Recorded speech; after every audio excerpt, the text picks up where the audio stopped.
राजौरी का बाजीनाल इलाका है और यहाँ पर पिछले 3 दिन से इलाके को घेरा हुआ था। कुछ संदिग्ध दिखे थे यहाँ के स्थानीय लोगों को और यहाँ पर चारों जो तरफ से इलाका था, वो जम्मू कश्मीर पुलिस हो या सेना हो, एसओजी हो, उन्होंने इलाके को घेरा हुआ था। हालांकि 2 दिन पहले भी ये मुठभेड़ इसी इलाके से कुछ 40 किलोमीटर दूरी पर एक गाँव था, वहाँ पर ये मुठभेड़ जारी थी, मुठभेड़ वहाँ चली थी।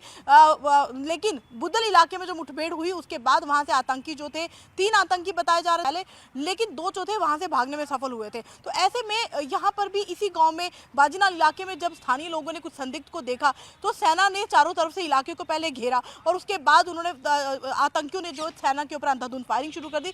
जवाबी कार्रवाई में सेना ने और एसओजी जम्मू कश्मीर पुलिस के जवानों ने भी फायरिंग शुरू की। लेकिन अफसोस की बात है कि इस एनकाउंटर में जो दिन सुबह से ही चल रहा है, इस एनकाउंटर में हमारे 2 जो सेना के अधिकारी हैं, एक मेजर और एक कैप्टन, वो शहीद हुए हैं। लेकिन अभी भी मुठभेड़ जो है वो दोनों तरफ से जारी है। ये अभी आप पिछले 1 साल से अब लगातार देखते आ रहे हैं कि डांगरी जो अटैक हुआ था जनवरी में, उसके बाद से लेकर अभी तक राजौरी पुंछ जो है वो एक्टिव हो चुका है। हालांकि जम्मू कश्मीर पुलिस में आतंकी घटनाएं होती रहती हैं, लेकिन राजौरी अब एक हिट लिस्ट में आ चुका है। आतंकियों की नज़र जो है, बुरी नज़र आतंकियों की जो राजौरी पुंछ इलाके में पड़ी हुई है। आए दिन राजौरी पुंछ में जो है मिलिटेंसी जो बहुत ज़्यादा एक्टिव हो चुकी है और स्थानीय लोग भी जो है, लोकल जो सपोर्ट है वो मिल रही है आतंकियों को। यही कारण है कि जम्मू कश्मीर का जो राजौरी पुंछ बेल्ट है वहाँ पर जो है इस तरह की घटनाएं आए दिन मिल रही हैं। आए दिन सुरक्षा बलों को अलर्ट मोड पे रहना पड़ रहा है। कहीं ना कहीं संदिग्ध दिखते हैं तो चारों तरफ से इलाके को घेरना पड़ता है और बाद में संदिग्ध आतंकियों का रूप लेते हैं और वही आतंकी होते हैं जो बड़े बड़े हाइडआउट्स पे छुपे होते हैं।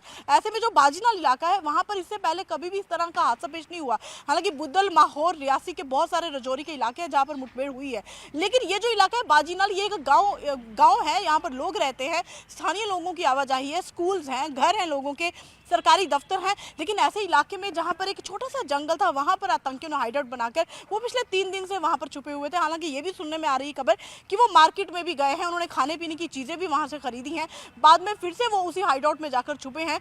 लेकिन स्थानीय लोगों की मदद सेना को भी मिली कि उन्होंने एक मैसेज दिया कि वहाँ पर कुछ ऐसे लोग थे जिन्होंने बहुत भारी भरकम सामान उठाया हुआ था, वो जंगल की तरफ गए हैं। ऐसे में सेना ने एक एक्टिव मोड में रह के उन्होंने इलाके को घेरा। लेकिन जब आतंकियों को पता चला कि हम घिर चुके हैं चारों तरफ से, तो उन्होंने सेना के ऊपर अंधाधुंध फायरिंग शुरू कर दी। फायरिंग का नतीजा हालांकि अभी तक ये आया कि अफसर शहीद हुए 2, लेकिन अभी भी सेना ने अपनी कमर जो है वो कसी रखी हुई है वहां पे, क्योंकि अभी भी गोलीबारी जो है लगातार जारी है। शाम होने को आई है, हालांकि रात में फायरिंग करना या किसी को निशाना बनाना बेहद मुश्किल होता है, लेकिन फिर भी जो फायरिंग है अभी तक सुबह से कंटिन्यू जारी है। ये रिहायशी इलाका है और रिहायशी इलाके में ही खासकर ये बेहद अफसोस की बात है कि अब पहले आतंकी जंगलों में हाइडआउट बनाते थे, वहाँ जाते थे, चारों तरफ से वो पहले अलर्ट मोड पे रहते थे कि यहाँ कोई आए ना, और वो जिस अपने नापाक इरादों से आए हैं वो उनको मजबूत करें, उनको कामयाब करें। लेकिन यहाँ पर ये दिख रहा है कि रिहायशी इलाका है, रिहायशी इलाके के दौरान जो छोटा सा एक,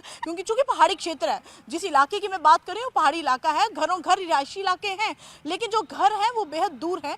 और ऐसे इलाके में, एक रिहायशी इलाके से गुजरकर पहाड़ी इलाके में जाकर इन आतंकियों का छुपना और उन आतंकियों को छुपकर वहां पर फिर सेना के ऊपर ही फायर करना, और ये एक बड़ी बात है क्योंकि अब तक जो आतंकी घटनाएं हुई हैं वो स्थानीय आतंकी भी थे, उनमें पाकिस्तान की तरफ से भी जो आतंकी सीमा पार से भेजे जाते थे वो भी थे। लेकिन अब जो आतंकी हैं वो एक खास तरह की ट्रेनिंग जो है वो अफगान से लेकर आ रहे हैं, तो ये वो ट्रेनिंग का हिस्सा लग रहे हैं कि भारी भरकम आप सामान भी उठाते हो, 4-4 दिन भूखे रहने में आपकी क्षमता भी होती है। और यही कारण है कि पिछले 3 से 4 दिन से यहाँ पर जो है सेना सर्च ऑपरेशन चल रहा था सेना का, और जिसके मद्देनजर जब स्थानीय लोगों से पता चला कि वहाँ पर कुछ संदिग्ध छुपे हुए हैं, तो ऐसे में जब इलाके को घेरा चारों तरफ से, तो चारों तरफ से घिरे इलाके में जब फायरिंग शुरू हुई तो पहले फायरिंग जो है आतंकियों की तरफ से शुरू हुई, फिर सेना ने जवाबी कार्रवाई की और दोनों तरफ से ताबड़तोड़ जो फायरिंग है वो अभी तक चल रही है। हालांकि जब इस तरह के एनकाउंटर, मुठभेड़ जारी होते हैं तो दिखता नहीं है जंगल में कहाँ आतंकी छुपा है, तो दिखता नहीं है, बेहद मुश्किल हो जाता है कि आप ग्रेनेड अटैक से भी आतंकियों को मार सकते हो। लेकिन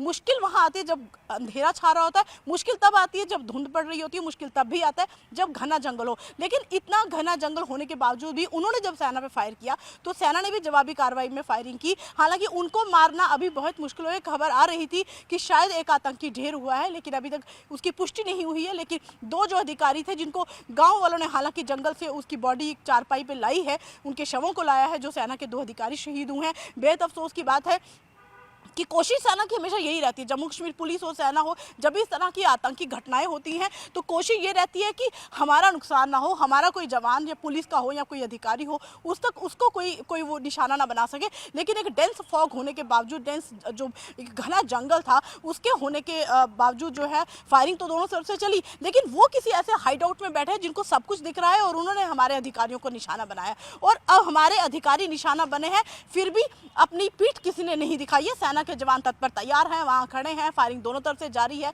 लेकिन फायरिंग कहां से आ रही है, उस तरफ फायरिंग तो भले ही हो रही है, लेकिन जैसे जैसे दिन ढलता जाएगा बेहद मुश्किल हो जाएगा मुठभेड़ को जारी रखना। हालांकि मुठभेड़ छुटपुट जब भी कोई आतंकी घटनाएं होती हैं तो धीरे धीरे फायरिंग होती है, रुक रुक कर फायरिंग होती है, क्योंकि कंसंट्रेट करना पड़ता है कि आतंकी है कहाँ। लेकिन आज जो ये अलग सा एक ऑपरेशन हुआ है जिसमें कंटिन्यूसली सुबह से दोनों तरफ से फायरिंग जारी है, आतंकियों को निशाना नहीं बना पाए क्योंकि वो एक हाइड आउट में छुपे हुए हैं। ऐसे में ग्रेनेड अटैक करके भी हमला करके उनको मारा जा सकता है। सेना बहुत सारी ऐसी प्लानिंग करती हैं, लेकिन ऐसे में हमारे जो जवान जो सर्च कर रहे हैं चारों तरफ जंगल के, उनको कोई नुकसान ना हो, इसीलिए पूरा दिन जो है फायरिंग जो है वो कंटिन्यू जारी है। जैसे जैसे शाम ढलती जाएगी सेना के अधिकारी, जम्मू कश्मीर पुलिस के जवानों के लिए बेहद मुश्किल हो जाएगा इस मुठभेड़ को कामयाब करना। लेकिन फिर भी चारों तरफ से इलाका घेरा है, सर्च जारी है, किसी भी तरीके से आतंकियों के वहां से बाहर निकलने की कोई भी हरकत नहीं हो सकती, क्योंकि इलाका जो है वो चारों तरफ से घेरा है। हालांकि जो गांव है वहां पर मातम पसरा हुआ है। जो सेना के 2 अफसर आज खोए हैं हमारे देश ने, उसके लिए पूरे गांव में मातम पसरा था। जब उनके शवों को वहां से लेने के लिए जब सेना के जवान गए हैं तो पूरा गांव वहां पर गया, उन्होंने अपना कंधा उनको दिया है। तो बेहद दर्दनाक तस्वीरें भी हमारे सामने आई हैं। ये आज का एक बेहद अलग सी मुठभेड़ थी जिसमें फायरिंग तो कंटिन्यू जारी है। 2 आतंकी जो है 2 से 3 आतंकियों के होने की खबर, हालांकि ये 3-4 दिन से उसी इलाके में घूम रहे हैं। जब भी ये आतंकी इस तरह की घटनाएं करते हैं तो ये रैकी पहले करते हैं, गांव में रहते हैं, बाजार में घूमते हैं, फिर कोई अलग इलाका चुनते हैं, फिर हाइड आउट में छुपते हैं, फिर ऐसा करते हैं। लेकिन आज संदिग्धों को देखा गया है, फिर वो पता चला आतंकी थे, फिर फायरिंग भी उन्होंने पहले शुरू की और शहीद हमारे ही 2 अफसर हुए। बेहद अफसोस की बात है, इस पूरे दिन की चल रही मुठभेड़ में हमारी सेना के 2 अधिकारी शहीद हुए, लेकिन आतंकी भी बचेंगे नहीं।